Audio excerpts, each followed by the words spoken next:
Breaking news, BP Sara nanawagan na sa mga sundalo. Naku po, patay tayo dyan. Mga banateros, ngayong araw ng kagitingan, hindi lang basta simpleng pagbibigay pugay sa ating mga kasundaluhan. Ha? Pero iba po ang mensahe ni BP Sara Duterte. May napansin ba kayo? Parang may ibang tono. Parang may pinapahiwatig. At ang mas matindi, tila may diretsang panawagan sa ating mga sundalo. Tanong, normal lang ba ito na magbigay ng mensahe si BP Sara Duterte? Naku, hindi ho. O may mas malalim na mensahe na hindi agad nakikita ng mga ordinaryong Pilipino. At kung ikaw isang sundalo, paano mo ito iintindihin? Panoorin ang buong video na to at ipapaliwanag ko sa inyo mga banateros.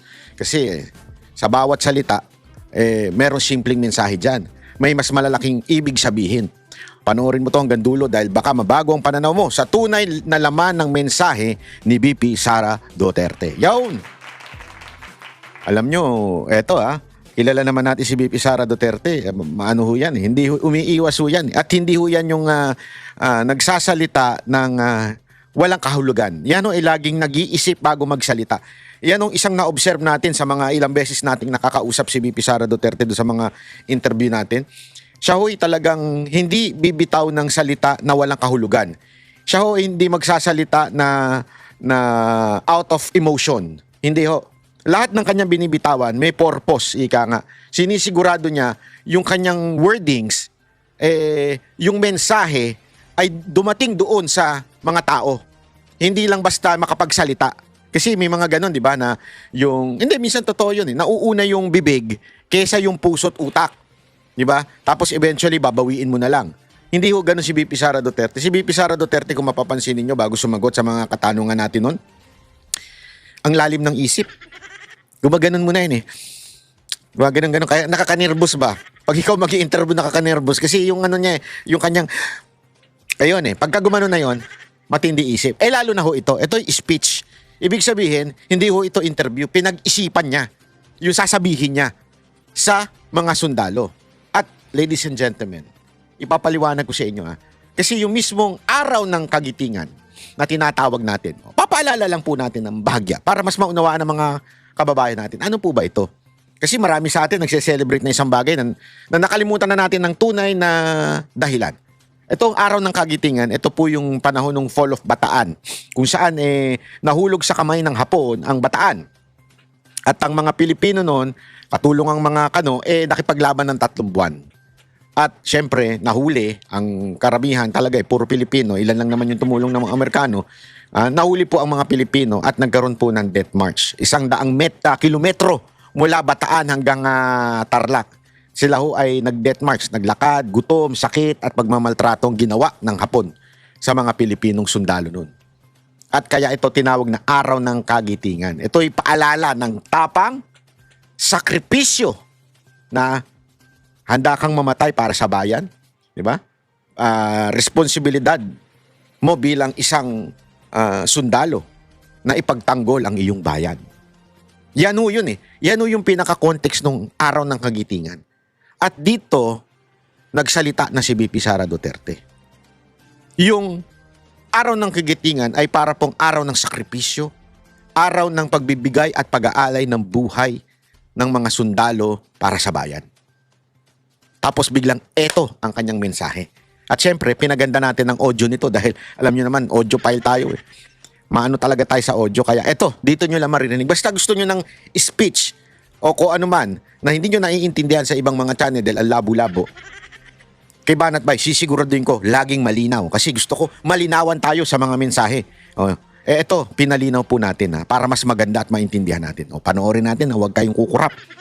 Itigil nyo muna yung ginagawa nyo. Kung kayo ay nagluluto, tigil nyo muna, baka masunog yan. At pag kayo naman umietsyas, ay maghugas na muna kayo. Sige na, magbiday na. Kung walang biday, tabo-tabo na lang. Di ba? Kung ano man ang inyong ginagawa ngayon sa oras na ito, nagbe-breakfast kayo. Maganda, makinig kayo ng mabuti. Huwag kayong kukurap. Dahil dito, talagang matindi ang mensahe ni BP Sara Duterte. Panoorin Madayaw, umayong adlaw kaninyong tanan. Magandang araw sa inyong lahat. Naka-smile siya. Ang ganda ng mood niya. Di ba? Ang ganda ng mood ni BP Sara Duterte ngayon. Welcome to the Araw ng Kagitingan commemoration of the city of Davao. Yeah. As we commemorate Araw ng Kagitingan, we honor the courage, sacrifice, and unwavering patriotism of the Filipino soldier.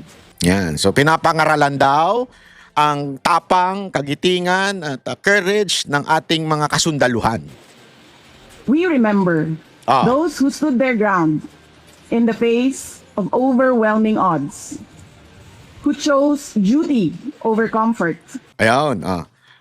Pinapangaralan natin yung mga tumayo at nanindigan para ipaglaban yung ating bayan. and who offered their lives so that future generations could inherit a nation O nagbigay ng kanilang buhay upang ang susunod na henerasyon magkaroon ng maayos na buhay. Sa mga nagsakripisyo. Ayan, pinapangaralan ni VP Sara Duterte. worth living and fighting for. Yun. Sadly, Ayan na. Malungkot na siya. Ba't mo nasabing malungkot siya, Banatbay? Sadly! Kanina happy siya, ngayon, sadly na. Di ba? Sadly, the state, lakihan nga natin, di ko mabasa yung caption eh. Alam mo naman tayo, matanda na, medyo bulag-bulag na. Parang kayo, di ba? Huwag kayo magmahang-mahang, bulag-bulag din kayo. Hindi ko na mabasa. Yan. Sadly, the state of our nation today reveals how we failed the Filipino soldier. dahil sa kalalagayan ng ating bayan, nag-fail. We fail. Hindi niya sinabing you fail. We fail. Ibig sabihin, nag-fail kami. Sa mga sundalo. Ito yung maganda dito kay VP Sara Duterte. Kasi pwede naman niya sabihin, you fail to protect the people. O to protect the Constitution. Hindi. Siya mismo sinasabi niya, we fail. Ako, kami, gobyerno, we fail you. Kasi kayo nakipaglaban, nakipagpatayan para sa susunod na henerasyon, naging matapang kayo, nagsakripisyo kayo ng buhay ninyo, pero kami, nasa gobyerno, we failed you. Di ba? Kami ay nakagawa ng hindi maganda. Yan ang maganda kay VP Sara, hindi naninisi. Ang inaano niya dito yung kanyang sarili. Tuloy. The Constitution envisions a nation that is independent. Ang ating konstitusyon ay dapat independent. Alam naman natin mga independent dyan. Self-reliant. Self-reliant, and guided by a clear and principled foreign policy. Independent, di ba? Self-reliant, sabihin sarili, hindi nakadepende sa ibang bansa, at malinaw na may prinsipyong foreign policy. Bakit? Ano ba ibig sabihin ni VP Sara Duterte? Tuloy, para mas maintindihan. Yet, in the absence of a coherent and truly independent foreign policy framework, Dahil sa kakulangan, absence of independent, ano nangyari? Eto. our soldiers are often left navigating conflicts shaped by external pressures. Dahil sa hindi tayo nakagawa ng sarili nating independent foreign policy, napasubo namin kayo, mga sundalo, na nagnanavigate, di ba? Sa conflict na hindi naman atin. Bakit? Ano sabi niya? Conflicts shaped by external pressure.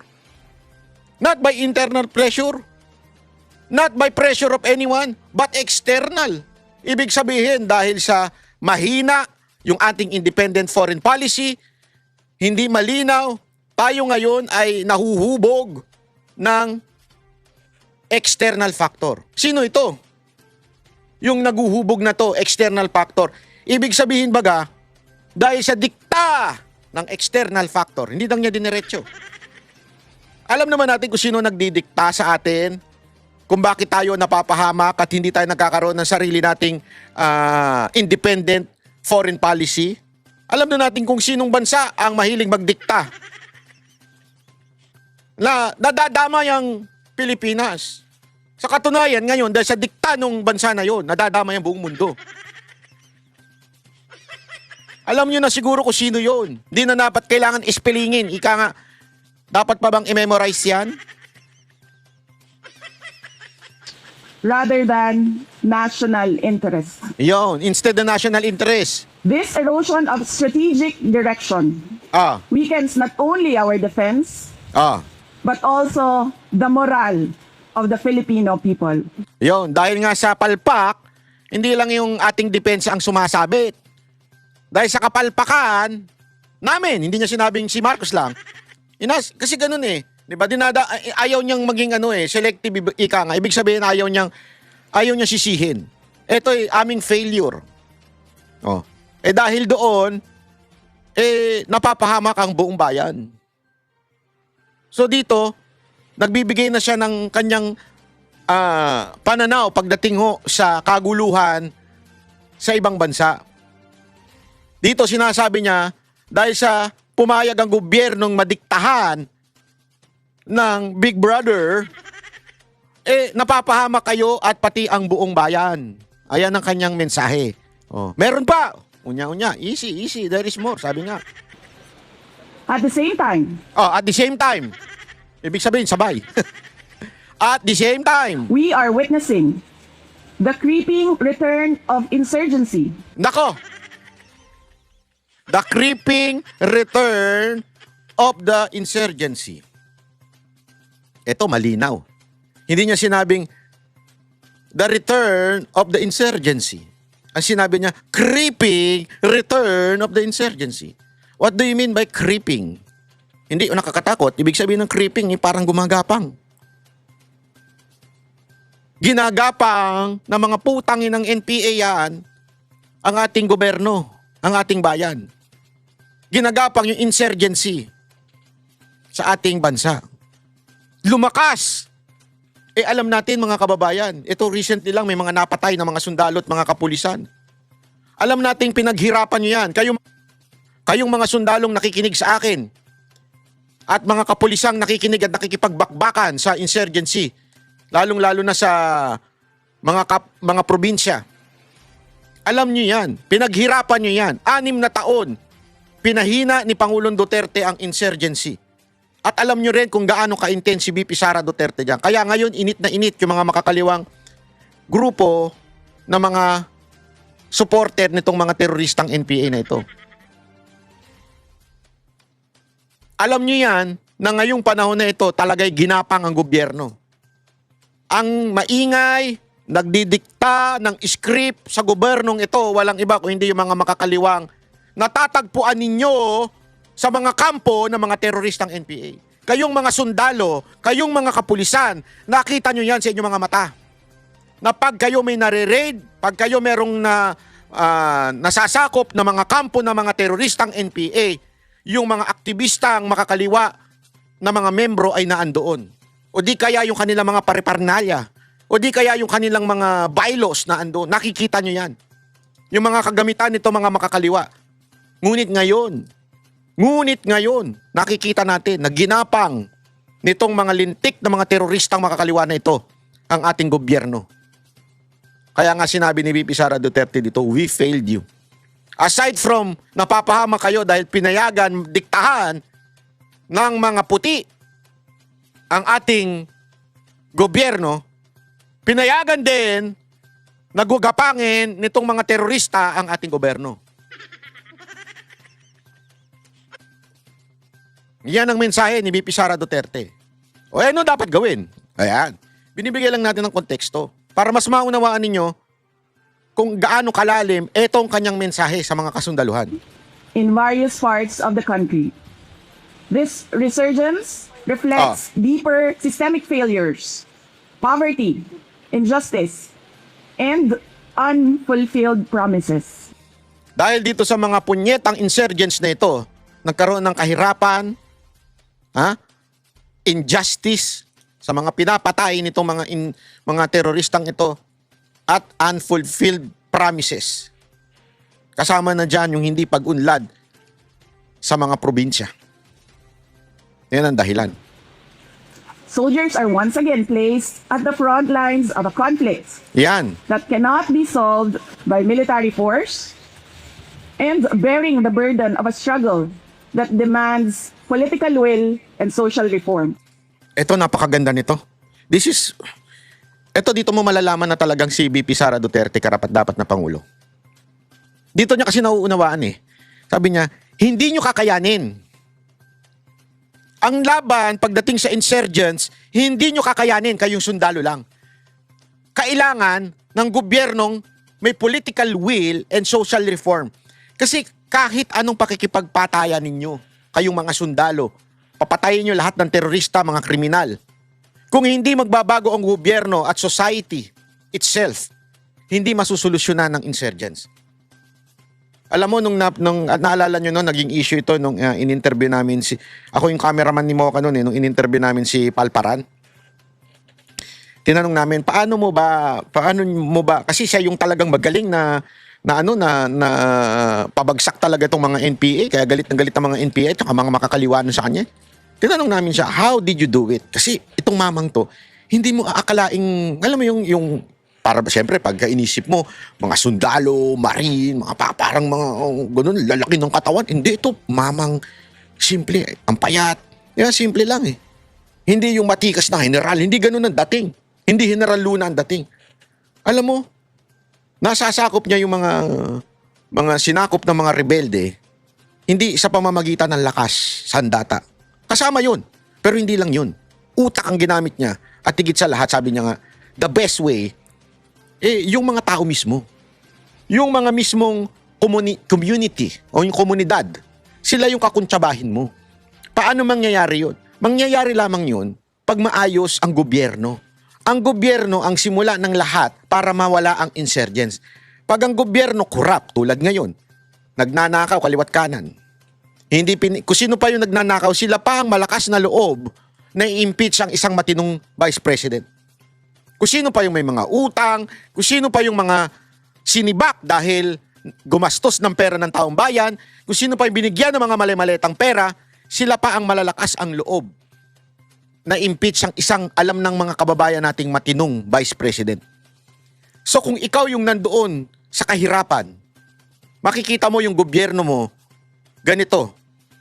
Kahit ilang beses kang patayin ng mga sundalo, yung idea o yung ideology o yung prinsipyo, hindi mawawala yan. You cannot kill the principle. Ngayon, ang taas ng presyo ng bilihin. Tangina, isang buwan mahigit na. Sabi nga ni Loren Legarda, February pa yan. Anong petsa na? Hanggang ngayon nagpe-prepare pa rin. Yan ang nakikita ng taong bayan. Yan ang nakikita ng mamamayan. Wala silang pakialam kung anong politika ka, anong kulay mo, Duterte, Marcos, Robredo ka. Wala kaming pakialam. Ang pakialam namin, gutom kami at walang ginagawa ang putang inang gobernong ito. February pa yan nagsimula. Hanggang ngayon, nagpe-prepare pa rin. Nananawagan tanggalin ng VAT, excise tax, hanggang ngayon, nga. So, sabi nga ni VP Sara Duterte dito, kahit anong pakikipaglaban ninyo, hindi nyo kaya. Hanggang ang gobyernong ito ay magbigay lunas sa tunay na kahirapan. Hindi natin sinasabi o gina-justify na yung kahirapan ng dahilan ng rebellion. At dapat ka na magrebelde kung ang iyong gobyerno ay masama. Hindi natin yan ang sinasabi natin. Pero sinasabi ni VP Sara Duterte dito, hindi nyo kakayanin lang. Patayin nyo man ang patayin ng lahat ng rebelde, magkakaroon ng rebelde kung hindi maayos ang gobyerno. Yan ang sinasabi ni VP Sara Duterte dito. Di ba? Kaya nga, we need social reform kasi yan ang gagamitin ng mga NPA para makarecruit sila. Gagamitin nila ang gutom ng tao, gagamitin nila ang kahirapan para mag-recruit sila at magrebelde sa gobyerno. Kaya hindi kakayanin. Ito yung sinasabi ni VP Sara Duterte dito. Napakaganda. Equally concerning for us Mindanaoans is the faltering of the Bangsamoro peace process. Justice, trust, and sustained commitments are absent. O, di ba? Alam niyo naman yan, lalo na sa Mindanao. Yung supposedly inayos ni Pangulong Duterte, giniba din ng administrasyon na ito. Alam mo, that's why it is really important. It's really important na dapat ang presidente nang galing sa Mindanao. You know why? Ako naniniwala ako dyan Bakit kanyo? Kasi tayo mga taga Luzon, Kaya naman natin masolusyonan eh. May mga mayor naman tayo dito eh, na maayos, katulad ni Yorme. Maayos naman na mayor. Maganda ang pamamalakad niya sa kanyang lugar, di ba? Pero sa Mindanao, hindi yan madaling solusyonan. Napakahirap. Hindi kakayanin at matatarok ng isang taga-Luzon ang utak ng pangkalahatang problema sa Mindanao. Wag ho natin kakalimutan. Wag ho natin kakalimutan na sinubukang sakupin ng mga puti, ng mga Western world ang Mindanao. Hindi nila nagawa. Nanatiling may sariling gobyerno, pag-iisip ang mga Mindanawans. Hindi ito madali. Masalimuot ito. Hindi ito yung basta-bastang, kasi iba dyan eh. Ubusan ng lahi dyan. Kinikwento yan sa akin ng mga taga Mindanao. Alam mo kaya nire-respeto ang mga Duterte sa Davao City? Aside from magaling sila, parte kasi sila ho ay may mga dugong Moro. Si Pangulong Duterte. Yung mga asawa nga nila, mga mga alam ko, kasi kinikwento sa amin yan eh. Mga asawa tuloy. Asawa lang, sorry naman. May mga dugong Moro talaga. Kasi may kinikwento nga sa amin ni Basti nun, may tribes eh. May tribes ho dyan sa Davao. Hindi mo basta-basta pwedeng diktahan. How much more yung nandun pa sa kaduluduluhan? Kaya importante na Mindanaoan talaga ang maging presidente. Kasi sa Luzon, kayang-kaya naman eh. Sa Mindanao, hirap na hirap eh. Kaya kailangan talaga. When agreements are not fully implemented. Ayan, yung agreement dyan sa Bangsamoro, hindi daw maayos. Hindi yung supposedly napagkasunduan, di ba? Meron dyan eh, may napagkasunduan na ng gobyerno noong panahon ni Pangulong Duterte. Ano ginawa nito ni Marcos?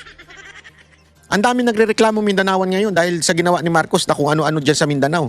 When communities feel abandoned and the fragile foundations of peace break apart, it shall be our soldiers and the Moro youth who will pay the price. We must demand accountability from our leaders. We must insist on policies that uphold our sovereignty, protect our constitution, and genuinely serve the Filipino people. We must ensure that our soldiers are not just celebrated in ceremonies, but supported in reality. Yon. With clear direction and a government that stands firmly behind them. Let us honor soldiers and law enforcement who died in wars past, and those as recent as last week, not only with words, but with the courage to correct what is wrong, to speak the painful truth, and to rebuild a nation worthy of sacrifice. Mga kababayan, mahalin natin ang Pilipinas para sa Diyos, sa bayan, at para sa bawat pamilyang Pilipino. Syukran. Syukran. Ayan, maganda yan eh. Sinabi niya eh. Pakinggan ulit natin yung dulo kasi napaka-importante nun eh. Ito yung dulo, yung panawagan niya sa mga sundalo. People. We must ensure that our soldiers are not just celebrated in ceremonies, but supported in reality. With clear direction and a government that stands firmly behind them. Let us honor soldiers and law enforcement who died in wars past, and those as recent as last week, not only with words, but with the courage to correct what is wrong. Not only with words, but to correct what is wrong. Ganda niyan, mga kababayan. Sabi niya, parangalan natin ang mga nakaraang namatay na sundalo. Kahit yung hanggang last week lang na namatay, parangalan natin. Not only with courage, hindi lang through this, but to correct what is wrong. Ano ba yung mali na yon? Yung binanggit niya kanina. Insurgents, hindi makaano ng independent foreign policy. I-correct natin to. Not only with words. Di ba? Ayun yun eh. to speak the painful truth and to rebuild a nation worthy of sacrifice. I-build natin ang ating bansa with worthy of sacrifice. Mga kababayan, mahalin natin ang Pilipinas para sa Diyos, sa bayan, at para sa bawat pamilyang Pilipino. Syukran. Ayun. No? So malinaw na malinaw ho. I-correct na natin. Iayusin na natin ang ating bayan. Kayong mga kasundaluhan natin. Nakikita ninyo ang pagkakamali ng ginawa. Hindi lamang po hindi sinabi ni VP Sara Duterte na si Marcos ang nagkamali. But we failed you. As government, we failed you. It's time for you to correct. How are you going to correct the failure of this government? Yan ang tanong ni VP Sara Duterte sa mga sundalo natin. Hindi lamang dapat kayo parangalan ng salita. Kailangan i-correct ang mga pagkakamali. It's easy to say sorry. Pero to correct kung ano yung pagkakamali o yung pag-sorry mo na yun ay napaka-importante. Diba po? So, sa mensahe niyang ito, naku po, ilan sa atin ang makakadinig? Ilan sa atin ang magbibingi-bingihan? Totoo. Alam ko, naniniwala ko na ito'y mensahe hindi lamang po para makapag-speech lang si VP Sara Duterte. Hindi. Ito'y nagbibigay ng mensahe. Iba kasi yung nag-speech lang at nagbibigay ng mensahe. May nais ipaunawa. Sa nangyayaring ito, ladies and gentlemen, ipapakita ko sa inyo ngayon kung ano ang nangyayari sa ating bayan. Bakit? Alam mo, maniwala kayo sa hindi. Kahit nagkaroon ng ceasefire, hindi bababa ang presyo ng krudo. Hindi po ako nagsabi niyan. Baka kala ninyo ako nagsabi niyan. Panoorin natin. Biglang bumaba ang presyo ng krudo sa pandaigdigang merkado matapos magkasundo sa ceasefire. Sa pandaigdigang merkado bumaba, pero bababa ba sa atin? Ceasefire ng Amerika, Israel at Iran. Live mula sa EDSA Mandaluyong, nangunguna sa balita si News 5 Transportation Correspondent Gerard de la Peña. Gerard, magkano na ang presyo ng langis sa world market? Alam mo, Jiging, mula sa $110 per barrel ay agad na bumaba sa $91 per barrel yung presyohan ng isang benchmark o yung basehan ng presyohan ng langis sa international market. Yan daw yung naging resulta ilang minuto lang pagkatapos ng naging announcement ni President Donald Trump na magkakaroon nga ng ceasefire sa pagitan ng US at ng Iran. Pero alam mo, sa kabila nito, merong mga inilatag na kondisyon itong dalawang bansa na ito patungkol dito sa ceasefire. Ang gusto ng Iran ay tuluyan ng mawala yung US military forces sa buong Middle East. Dapat daw itanggalin na rin yung taripang inimpose ng US sa mga produkto ng Iran at dapat din daw ay magbayad ng danyos perwisyo ang US dahil nga doon sa pinsalang inabot ng mga infrastructure dyan sa Iran. Ang gusto naman ng US ay tuluyan na magbukas itong Strait of Hormuz na siyang dinadaanan ng 20% ng supply, ng global supply ng langis. Kung matatandaan natin, itong pagsasara ng Strait of Hormuz yung naging dahilan kung bakit biglang sumirit ang presyo ng langis. Gigi. At Gerard, kung bumaba na ang presyo sa world market, papaano naman dito sa ating local market? Yan ang tanong. Yun na nga, Gigi. Yun ang tanong. Bakit? Because there is a mistake that happened. Hindi kaagad mararamdaman yan dito sa atin, sa pump price natin dito sa Pilipinas. Ayon sa industry sources ng News 5, posibleng magkaroon ng kaunting rollback o di kaya naman pareho lamang yung presyo ngayon at sa susunod na linggo. Yan daw yung base doon sa 2 araw na trading ng international market. Pakinggan natin ang naging pahayag ni dating Energy Secretary Jose Rene Almendras. It will take a few months. Yung mga tinira po ng mga refinery, logistics facilities, kahit magdatingan lahat ng barko to the refineries natin sa Southeast Asia, limitado rin yung storage capacity ng mga refineries. So lahat yun may catch up po tayo. Gigi, may nakausap din tayong isang analyst kanina at ang sabi naman niya walang kasiguraduhan na magtutuloy-tuloy yung pagbaba ng presyo ng langis sa international market. Ang problema daw kasi paiba-iba ng sinasabi itong dalawang nagyayarang bansa at depende sa sinasabi nila kung ano yung magiging galaw ng presyohan ng langis sa international market. Pakinggan naman natin ang pahayag nitong isang analyst na nakausap natin kanina. Pag na-breaking ceasefire, we're back to the uncertain period, no? So risk will be higher. So what will happen?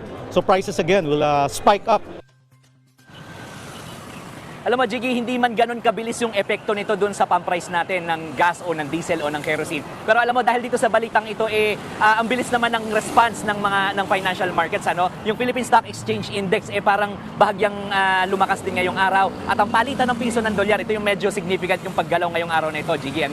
Kahapon, ang closing ng trading ng peso-dollar ay nasa 60 pesos and 33 centavos. Ngayong araw na ito, nagsara ito sa 59 pesos and 43 centavos. Jiggy. At Gerard, may balita na ba kung gagamitin pa yung emergency powers ng Pangulo para tapyasan itong excise tax? Wala pa rin balita. Alam mo, Jiggy, nagkaroon ng meeting yung Development Budget Coordinating Committee o DBCC tungkol nga dito. Ito yung grupo ng mga cabinet secretaries na magbibigay ng rekomendasyon kay Pangulong Bongbong Marcos kung ano nga ba dapat gawin dito. Well, sa ngayon, wala pang nangyaring announcement. Putang ina, hanggang ngayon wala pa rin. Boo! So, sabi, malabo daw bumaba ang bumaba daw ang presyo pa rin kahit bumaba na sa pangdaigdigang world market, bababa pa rin. Ay dahil diyan, talagang ito. Malabo talaga Ito abangan ninyo mangyayari. Nako, kapakalupit ito. Magsasanib puwersa ang lahat ng transport group sa bansa para ikasa ang malawakang tigil pasada sa sandaling hindi masunod ng pamahalaan ang dalawa nilang kahilingan. Kabilang ang maibalik sa dating presyo ang kada litro ng mga produktong petrolyo. Ang detalye hati ni TJ Mendoza. May nakamba muling tigil pasada, pero kung noong mga nakaraan ay iilang transport group lang ang kumasa. Ngayon, sanib puwersa na ang lahat ng public utility vehicles o mga pampublikong transportasyon, kabilang ng mga tricycle, bus, UV Express, PUJ, tourist transport, taxi, truckers, at maging ng mga TNVS. Patay tayo dyan. Yan ang banta ng grupong United Transport Alliance Nationwide na kinabibilangan ngayon ng lahat ng lider ng mga transport group. Ikakasa nila ang tigil pasada sakaling hindi matutupad ang dalawa nilang hiling kay Pangulong Bongbong Marcos. Una, hiling ng grupo na maibalik sa dating presyo ang krudo. Sa presyo ng diesel ngayon na pumapalo na sa 170 pesos kada litro, ay gusto raw ng grupo na maibalik na ito sa 55 pesos. Di ako. Paano ibababa na 55 yan? Apakalabo noon. Kasi kayong transport group, manawagan na kayo na mag-resign si Marcos. Hindi mangyayari ang mga sinasabi nyong yan, ang pakalabo niyan. O yung presyo nito bago pa man pumutok ang giraan sa gitnang silangan. Dagdag pa niya, hiling rin ng grupo na isubsidize na ng gobyerno ang presyo na higit pa sa 55 pesos. Ibig sabihin niyan, kung ang isang litro ng diesel ngayong araw ay pumapalo sa 170 pesos, kargo na ng gobyerno ang 115 pesos sa pamamagitan ng subsidiya. Paano magsasubsidy? Ako na magsasabi sa inyo. Ubus na. Inubos na sa flood control project, nasa mali-maleta na, pinamigay na. Ibinahagi na sa mga congressman, sa mga opisyal ng gobyerno. Wala na, ubos na. Paano pa kayo bibigyan ng subsidy? Hanggang hindi nyo pinapalitan ng presidente, hindi pinagre-resign ng presidente, walang subsidy kayo matatanggap. Kung maaari, hindi kami humihingi ng dagdag dahil tatamaan lahat ng tao. Mas lalong babagsak, magbabangkarote ang gobyerno. Una, paano magtataas ng mga sweldo? Ito lang ho ang nakikita naming solusyon. Subsidiya. At kung hindi raw mapapahintulutan ng Pangulo ang unang hiling, may pangalawa pang opsyon para sa mga grupo. Kung sakaling hindi mapagbigyan ang unang kahilingan, bagamat mabigat na pasanin ng ating milyon-milyong mananakay, ay hilingin po ng alyansa ang taas pamasahe sa lahat ng pampublikong transportasyon. Nagbigay na raw ang grupo sa Pangulo ng kanilang position paper kung saan idinitalya na nila ang kanilang mga gustong mangyari sa sektor ng Sa tingin ninyo, pakikinggan kayo? Makinig nga kayo, United Transport Alliance Nationwide. Kayo ba nagbibingi-bingihan o nagtatanga-tangahan? Sa tingin nyo talaga pakikinggan pa kayo ni Marcos, no?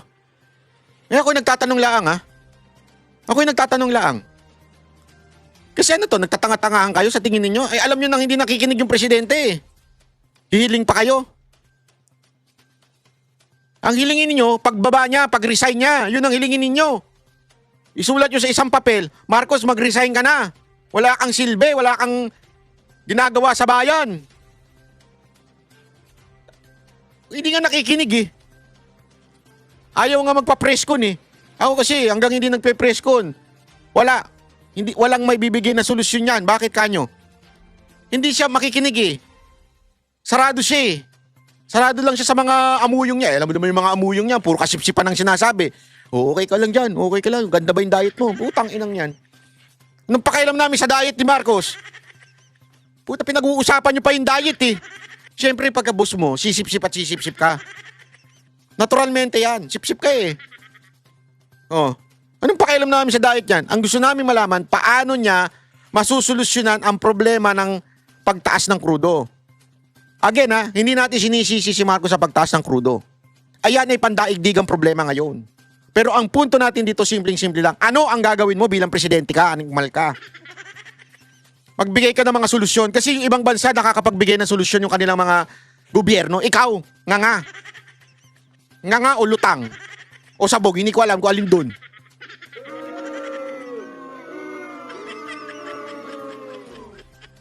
Diba? Transportasyon. Pero hindi pa man tumitigil sa pamamasada mga tsuper, may tinatayang higit 45% na ng mga POV sa Region 1 ang pumarada na at tumigil na sa pamamasada dahil sa sunod-sunod na mega oil price hike. May babala naman ang trucking industry sakaling titigil na sila sa pagseserbisyo. Walang magmumove ng ating mga kargamento from the port to the plants and factories. Walang maglalabas ng mga finished products papunta sa Visayas, Mindanao, papunta ng export at papunta sa ating mga grocery. Yung pong mga trabahador natin, yung mga factory workers, wala na rin gagawin sa planta. Kapag hindi pa rin nila binigay ito, na yun lang na nakikita namin solusyon lahat para kami makapaghanap buhay, makapagserbisyo, wala na kami magagawa. Sabi ko nga, hindi namin kailangang mag-strike. Kusang titigil ang mga... Yun! TJ Men. Ayun, kusang titigil. Totoo eh. Alam nyo kung bakit? Ay nako. As in, ito, pakinggan natin ito ha. Sa isang ikot, kung dito lang, ubos ka ng isang kalating litro, magkano isang kalating litro? May 200 na. Wala kang laman palabas, tapos pipila ka. Pag nakapila ka doon, kakaltasan ng butaw. Siyempre, kakaltasan ng butaw yun. Anong matitira sa driver? Pagbalik dito, kakain o utang. Kasi walang matirang pira eh.